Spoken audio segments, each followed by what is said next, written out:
காலையில் 10 மணிக்கெலாம் ஆஃபீஸ் வந்துடணும் உங்கள் மேனேஜர் சொன்னால் அந்த மேனேஜருக்கு உண்மையாக இருந்து 10 மணிக்கே போய் நிற்கிறது. என்னைக்காச்சும் ஒரு நாளாச்சும் உங்கள் மனசுக்கு நீங்கள் உண்மையாக இருந்துருக்கீங்களா? இன்னைக்கு இந்த விஷயத்தை பண்ணி முடிக்கணும் நீங்கள் மனசில் ஃபிக்ஸ் பண்ண விஷயத்தை என்னைக்காவது கன்சிஸ்டண்டாக பண்ணிருக்கீங்களா? இங்கே எங்கே தோக்குறீங்கன்னு நீங்கள் யோசிச்சு பாருங்க.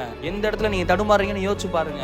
உங்கள் கனவுல நோக்கி நீங்கள் ஓடும் போது தான் உங்களோட வாழ்க்கைன்றது என்னன்னு புரியும். Life is not about proving your self, life is about creating your self.